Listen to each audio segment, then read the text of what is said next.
Hello lifers, we're here in Najima, the forgotten Dutch colony in Japan, originally Portuguese. Let's go check it out. Hello, you're a samurai. Very nice, very cool. Thank you. Do you pull out? No, it's fake? Okay. So Najima was originally created as a trading post for the Portuguese, and this was hundreds of years ago in the 1600s.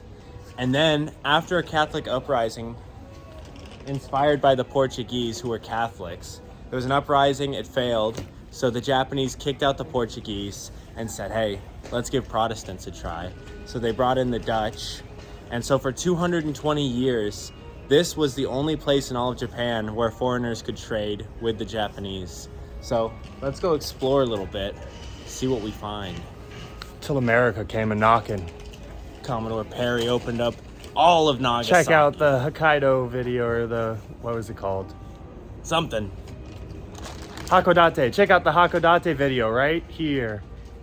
You know, it's pretty surreal being here and just looking around at the garden as it was hundreds of years ago, and just knowing this is how they would have felt, seeing a strange world of things totally unfamiliar. And it would have all looked exactly like this. Beautiful, including the skyline.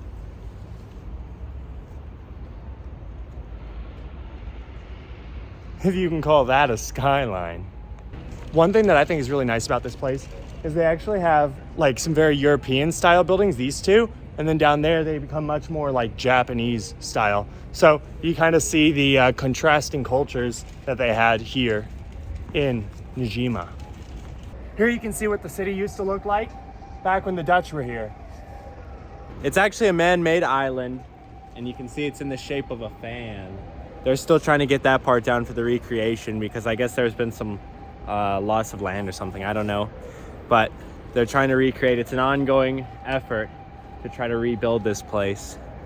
Obviously, the goal of that was to isolate the Europeans as much as possible from everyone else.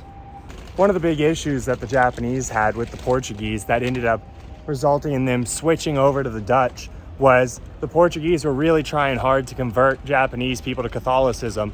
But when the Dutch were here, they said, hey bro, we just wants to smoke some weed and sell some things. And that sounded better to the Japanese, so they took that offer. The Portuguese were out. They put a lot of beautiful plants in here, I'll give them that. Would you concur? I think this might be this is probably my favorite museum in Japan, I think. This is what houses used to look like back when everything was made of paper. That's one of the reasons that Japan burned so easy in World War II, is all made of paper and wood. So actually, I think you'll find if you do any look into any city in all of Japan, they've all had great fires. Like they've all had pre-World War II, they've all had massive issues with fire for their entire history. But in the 1940s, they had especially bad fire seasons for 5 years or so. 4 years. So now they're all very different and very modern. You may be asking yourself the same question we had. What did the Portuguese even want from the Japanese? They had no technology that the Portuguese didn't have. It seems like they don't have that many resources. They had soy sauce and silk. But maybe this answers your question. Or maybe it doesn't, because we don't know if that's what they had or if that's what they wanted. But I have a very strong suspicion because it says the Sugar Road. This is sugar brought by the Portuguese here. So it still leaves the question. yeah, Japan began to import sugar from the Netherlands and China. What did the Japanese actually have to offer in all this? When I read about this a little bit, and it said they had minerals and silk, and it said that the trade was pretty one-sided. The Japanese got very preferential deals because it was their country, but that the Dutch still made 50% profit because the commodities that they were getting from the Japanese, whatever they were so sought after. I'm going to throw something out there. I could be totally wrong on this, but I think this might have just been like a way station between China and the Portuguese. Justin just looked it up. It was silver and swords. Yeah, they imported and exported silk. So I don't know how, explain that one to me. But I think that was probably the China trade thing. yeah, but why do they need silk and also have silk? They probably wanted Chinese designs because they were cool. Breaking news, a ninja! There was a Catholic uprising in the city of Nagasaki. This was built a little later than that in 1865 by French Catholics. Let's go check it out. In case you were wondering, entry to this church is about exactly 1,000 yen, which is like $8. Come on, you cheap bastard. Ah. So this area is a very historic section of Nagasaki. This is where foreigners were actually allowed to live for quite some time. I think he said the 1860s to like the 1900s. This is the foreign quarter. Banks from like Hong Kong and stuff were even headquartered here.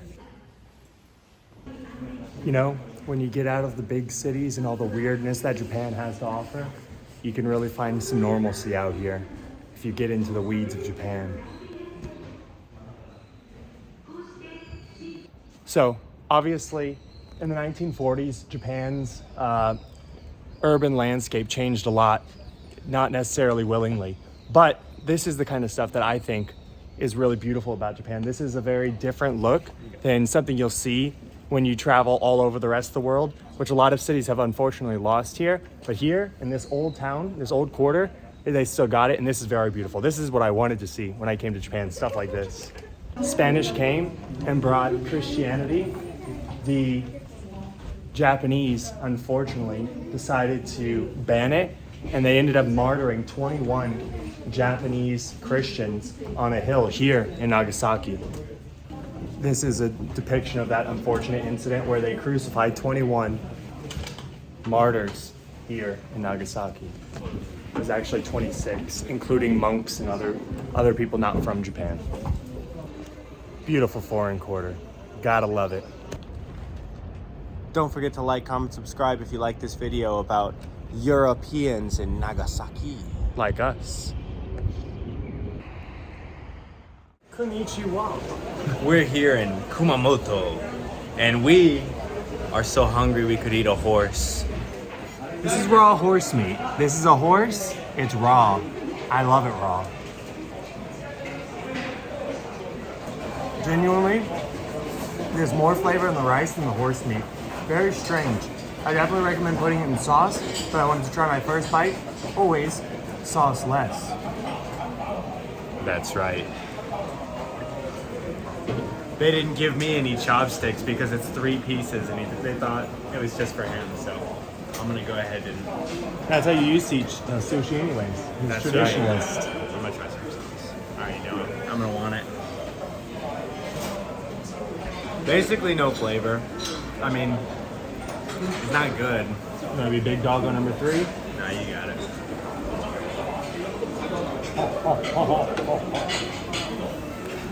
They have 3 different cuts. Horseshoe. Different levels of fat or something. Not my favorite ever, I'm not gonna lie. Honestly, with the soy sauce, you could be literally any other sushi, really.